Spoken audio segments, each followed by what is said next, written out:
Olá, doutores e doutoras, sejam mais uma vez bem-vindos a este canal que tem por objetivo o estudo do direito penal e peço àqueles que ainda não se inscreveram para que façam as inscrições, para que se inscrevam no canal, para que sejam notificados, né? Aperte aí o sininho para ser notificado toda vez que eu jogar um vídeo novo aqui.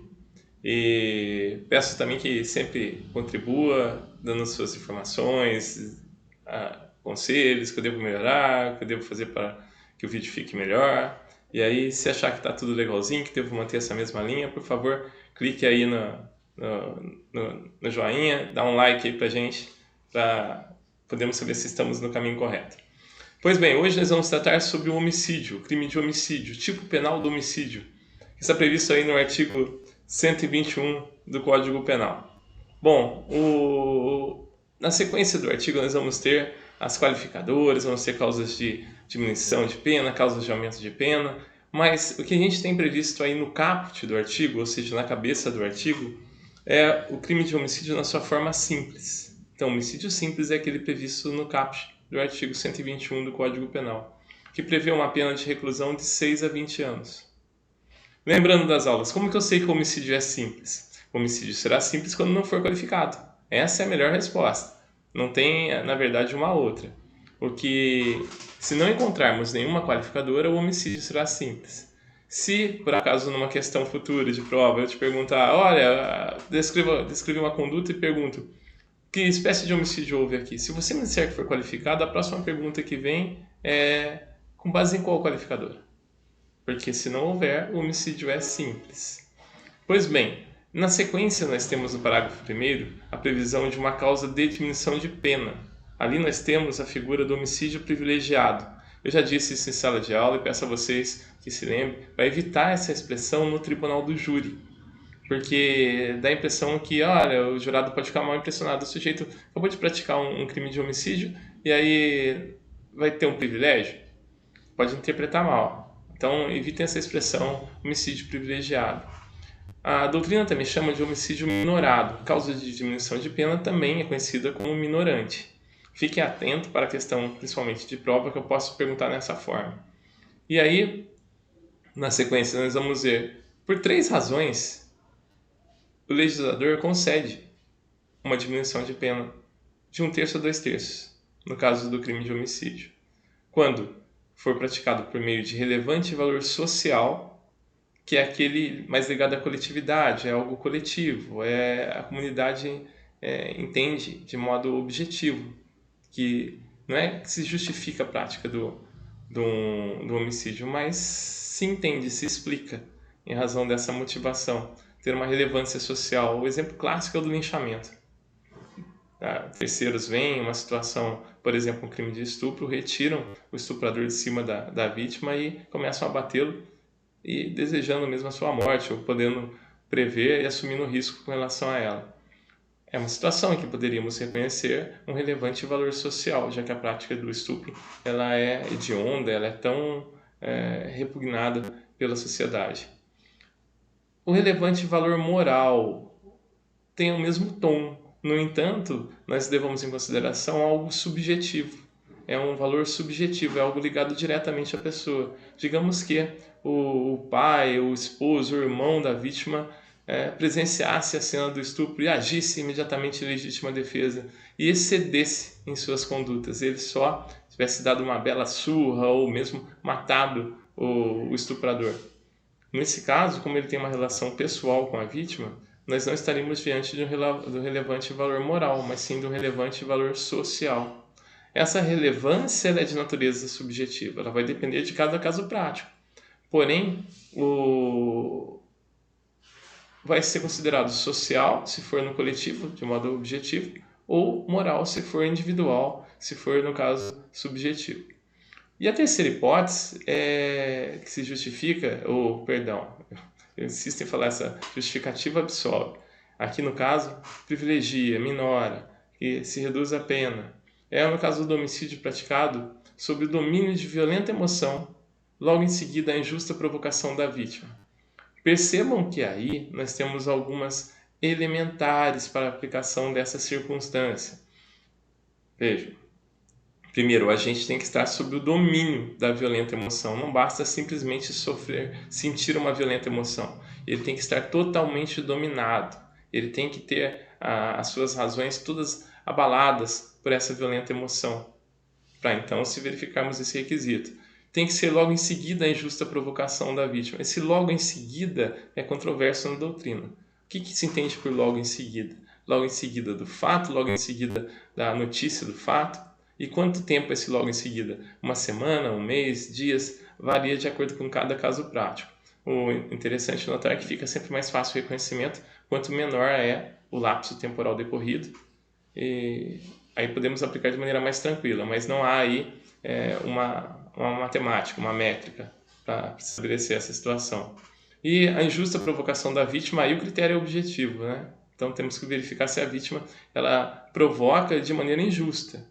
Então temos o exemplo clássico da vítima nata que fica batendo no rosto, dizendo: bate aqui se você for homem, bate aqui se você for homem, a mulherzinha não tem coragem de bater. E aí ele toma um belo de um soco no rosto, né? Tem um traumatismo craniano, olha a força que foi empregada, né? Ou recebe aí um golpe com um instrumento, uma paulada, né? E acaba se ferindo gravemente e vindo a morrer em decorrência desses ferimentos. Então, nesse caso, se podemos considerar aí que o ânimo da pessoa foi de matar ou que ela pôde prever assumir o risco, como sendo um homicídio privilegiado, sendo possível o reconhecimento da diminuição de pena de 1/6 a 1/3. Então veja, reconhecimento de pena de 1/6 a 1/3. Deixa eu fazer uma correção há um bom tempo. No último vídeo eu falei que começaríamos a tratar dos crimes por lapso, eu falei dos crimes contra a honra. E não é, estão vendo que são os crimes contra a vida. Tá? E aqui também a redução, para ficar bem claro, ela é de 1/6 a 1/3. E aí tem uma expressão que o juiz pode reduzir. Pode reduzir, está relacionado, lógico, ao tamanho da redução, de 1/6 a 1/3. Porque é direito subjetivo do réu ser reconhecido pelo jurado no tribunal do júri. Sabemos que, olha, tanto qualificadoras como causas de aumento, diminuição de pena são de competência do juiz leigo, princípio do juízo natural aí sendo aplicado. É de competência do jurado o reconhecimento dessas circunstâncias. Pois bem, reconhecido uma vez, o juiz togado, que é quem vai fazer a dosimetria da pena, não pode se furtar a não fazê-la. Bom, na sequência, nós vamos analisar as qualificadoras. Começamos com a primeira delas, que é o motivo torpe. Como leciona aí o Fernando Capês, o que é o motivo torpe? É aquele moralmente reprovável, desprezível, vil, repugnante, adjeto. É aquele que causa repulsa extrema quando estamos diante do mesmo. E o legislador, ele dá como exemplos o homicídio praticado mediante paga ou promessa de recompensa. Então veja, o que é a paga? A paga é quando alguém recebe antes e depois faz. O que é a promessa de recompensa? É quando ele faz primeiro e depois recebe. Então tá aí. Eu faço até uma pergunta no material, vocês vão ver aí, que tipo de interpretação deve o hermeneuta, que é aquele que interpreta a norma penal, lançar mão quando analisa o inciso 1 do parágrafo 2º do artigo 121 do Código Penal. É a chamada interpretação analógica, na qual nós vemos formas casuísticas abertas que são seguidas aí por espécies genéricas. Então, repare, o homicídio praticado mediante paga, promessa de recompensa, e aí se coloca outro motivo torpe. Ou outro motivo torpe são exemplos. Mas que outros exemplos nós temos de motivo torpe? Nós temos, por exemplo, a cupidez. Olha aí o símbolo do cupido, né? Essa palavra que vem do adjetivo cúpido, ou seja, aquela pessoa que é possuída por desejos amorosos. E até o caso clássico que nós temos é o da Suzanne von Richthofen. Olha aí, que segundo a condenação ela teria praticado o crime por querer adiantar a herança a ser recebida dos pais. Então, esse amor ao dinheiro, esse apego aos bens materiais é também considerada cupidez. Bom, uma questão de ordem. A vingança seria um motivo torpe? E aí? A doutrina e a jurisprudência, elas entendem que vai depender muito das circunstâncias fáticas. Direito penal não é ciência exata. Eu gosto bem de sempre deixar isso bem claro. Direito penal é ciência humana. Então, a vingança depende de cada caso. Eu me lembro bem, até citei na sala de aulas, que estavam presentes devem se lembrar, eu sempre digo do exemplo que eu vi um júri que o meu professor, na época de Direito Penal, fez, que foi, ele abriu o júri dizendo que a vingança seria, ou perguntando, a vingança seria um bom motivo? A vingança, com certeza, não é o pior dos motivos, porque a vingança pressupõe que algo de muito ruim foi feito, algo que abalou o agente de maneira tão grave que ele hoje lança mão de recursos para poder vingar-se ou reagir àquela situação passada. Então, a vingança, há uma discussão. Vejam aí o que Mirabete considera. A vingança pode constituir motivo torpe, mas é necessário que ela esteja evada de torpeza, que cause repulsa aos valores éticos correntes. Então, vai depender de cada caso prático. E olha que a jurisprudência nos traz. Aí eu tenho 2 julgados, um do Tribunal de Justiça do Rio Grande do Sul e outro do Tribunal de Justiça do Rio de Janeiro. Vamos ver o primeiro. Embora dependa das circunstâncias fáticas, verifica-se a torpeza na vingança quando o agente obriga a vítima a ficar de joelhos durante sua execução. Olha aí a humilhação com a qual passa a vítima.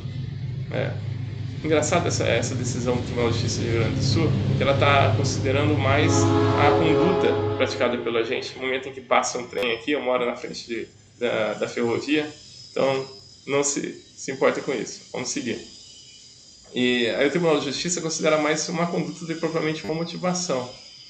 Mas aqui está implícito que a motivação foi a de humilhar, foi a de querer realmente vingar-se com relação ao traficante, colocando numa situação menos favorável. Uma adaptação dessa jurisprudência eu já vi acontecer recentemente, foi no caso de um traficante querer eliminar seu rival para ficar com o domínio da região na qual ele operava. Bom, com relação à segunda jurisprudência, caracteriza motivo torpe o fato do marido, desprezado pela mulher, que com ele não quer mais conviver, resolveu vingar-se desejando matá-la. Olha aí uma jurisprudência que pode auxiliar no trabalho que o pessoal do terceiro período da FASC desenvolve lá naquele caso prático de fulano, ciclano, que haviam matado Beltrano. Então, vocês prestem atenção aí, é um indicativo para aqueles que vão fundamentar a acusação. Ok? Bom, na sequência, nós passamos ao motivo fútil. O motivo fútil é aquele desproporcional. A melhor ideia que se tem com relação ao motivo fútil é a ideia de que há uma desproporção entre a conduta praticada pelo agente e a motivação que o levou à prática do crime. Então, deve-se observar sempre essa proporcionalidade entre a conduta e a motivação, para então se entender. O exemplo clássico da doutrina, o marido que matou a mulher porque ela queimou o feijão. Ele disse aquela frase ainda: a última vez que eu como feijão queimado é a última vez que você faz feijão queimado. E mata a esposa. Alguns aqueles mais radicais, vão dizer: olha, isso daí é realmente um motivo muito torpe, muito fútil. Torpe não pode ser, presta atenção. Aí há um motivo fútil.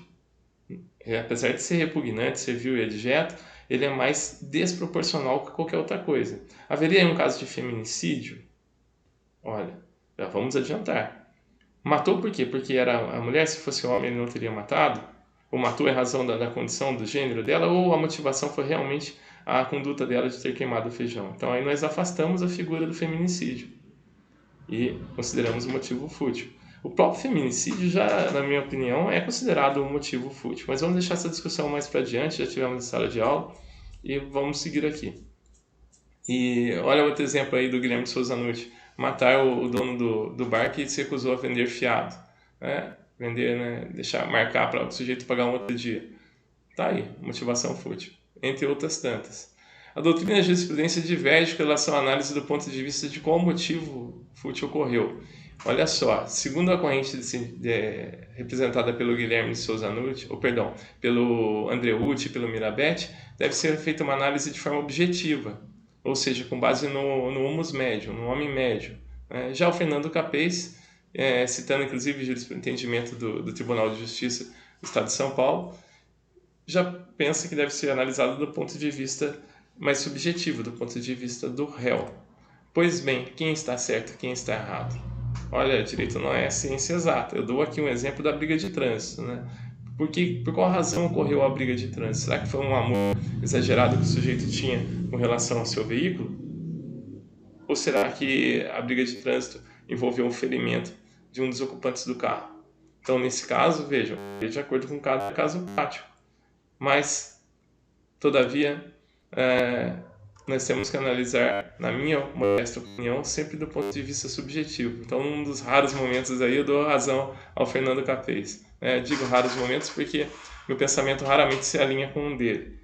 Sabem os doutores que existem vários doutrinadores, várias linhas, mas eu também não posso ser radical ao ponto de não concordar com quem, no meu modo de vista, no meu ponto de vista, decide de forma mais correta a ser um. Ok? Então, doutores, o vídeo já está com 15 minutos aí. Eu vou concluir. Já tem um exemplo do noivado, né? Rompimento do noivado, que também foi discutido em sala de aula.